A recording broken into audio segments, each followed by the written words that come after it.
Hi hello friends, welcome. எல்லாரும் எப்படி இருக்கீங்க? இன்னைக்கு வந்து சுண்டைக்காய் வச்சுட்டு துவையல் பார்க்கலாம். காய் வந்து தனியாக எடுத்து வச்சுருவாங்க, குழம்புல போட்டால் கூட. துவையெல்லாம் அரைச்சி கொடுத்தீங்கன்னா சாதத்துலேயும் நல்லா பிசைஞ்சு சாப்பிட்லாம். இட்லி தோசைக்கு கூட வச்சு சூப்பராக சாப்பிட்லாம், நல்லாயிருக்கும். சுண்டைக்காய் நீங்கள் சொன்னாதான் தெரியாது சுண்டைக்காய் துவையல் அப்படின்ட்டு. இல்லைன்னா பருப்பு துவையல் மாதிரி அப்படியே கொடுத்துடலாம். புதினா துவையல், பருப்பு துவையல் அந்த மாதிரி சாதத்தில் போட்டு பிசைஞ்சு நெய் ஊற்றி சாப்பிட்டீங்கன்னா ரொம்ப நல்லாயிருக்கும். சுண்டைக்காய் இந்த மாதிரி எடுத்து கவரில் போட்டு தட்டி எடுத்துக்கோங்க ஃபஸ்ட்டு. இல்லைன்னா கத்தியில் கட் பண்ணுறதா கூட லேஸாக கீரல் போட்டு வச்சுக்கோங்க. தட்டி எடுத்துட்டிங்கன்னா ஈஸியாக இருக்கும். இந்த மாதிரி கவரில் போட்டால் சிந்தாமல் சிதறாமல் தட்டி எடுத்துட்டு ஒரு தண்ணியில் போட்டு வச்சுக்கிட்டிங்கன்னா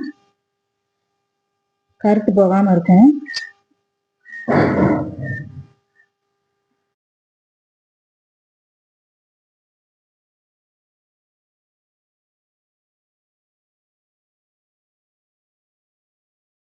எல்லாத்தையுமே தட்டி எடுத்தாச்சு, தண்ணியில் போட்டுக்கலாம்.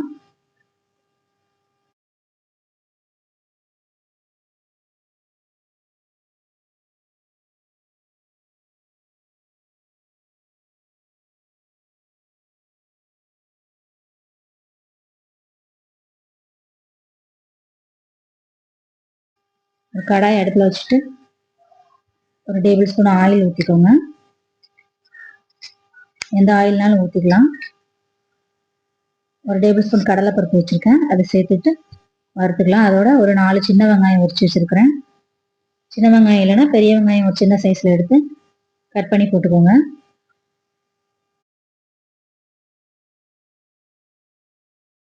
அதோட கொஞ்சமாக ஒரு கொத்து கருவேப்பிலை போட்டுக்கலாம். இதையெல்லாம் சேர்ந்து கொஞ்சம் கலர் மாறி வரட்டும். கலர் சேஞ்ச் ஆனதுக்கப்புறம் வேற என்ன போடலான்னு பார்க்கலாம்.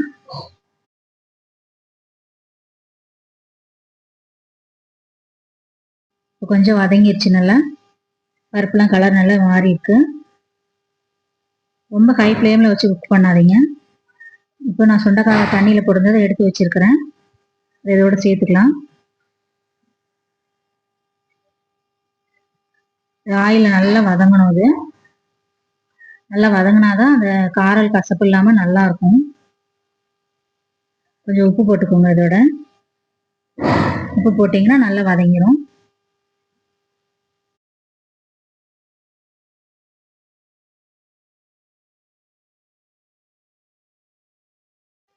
ஒரு 5 நிமிஷம் விட்டிங்கன்னா அப்படியே நல்லா வதங்கிடும். அது அவ்வளோதான், நல்லா வதங்கிடுச்சு பாருங்க. இதோட கொஞ்சம் ஒரு 4 பல் பூண்டு வாசனைக்கு டேஸ்ட்டுக்கு நல்லாயிருக்கும். ஒரு 4 பச்சை மிளகா,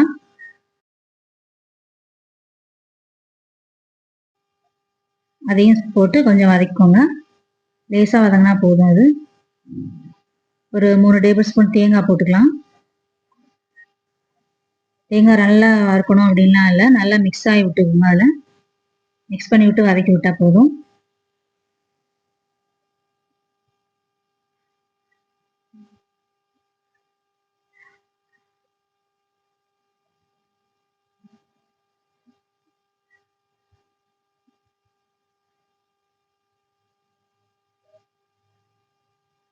இதை அப்படியே எடுத்து ஆற வச்சுக்கலாம். ஆற வச்சுட்டு அதுக்கப்புறம் மிக்சி ஜாரில் சேர்த்துக்கலாம். நல்லா ஆறிடுச்சு. ஒரு மிக்சி ஜாரில் சேர்த்து தண்ணி ஊற்றி அரைச்சிக்கலாம். ஃபஸ்ட் நல்லா குறகுறப்பாக அரைச்சிட்டு அதுக்கப்புறம் தண்ணி ஊற்றி அரைச்சிக்கோங்க.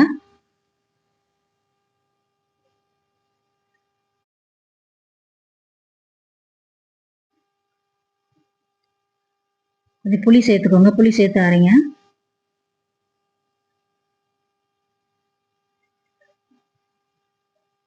இப்பெல்லாம் போட்டாச்சு. புளி மட்டும் சேர்த்துட்டு தண்ணி ஊற்றி நல்லா அரைச்சிருங்க. அப்போ தான் அந்த சுண்டைக்காவோட அந்த நாரெல்லாம் தெரியாமல் நல்லாயிருக்கும். சூப்பராக இருக்கு பாருங்கள் துவையல். நீங்களும் இந்த மாதிரி செஞ்சு பார்த்துட்டு எப்படி இருக்குன்னு சொல்லுங்கள். ஓகே ஃப்ரெண்ட்ஸ், பாய்.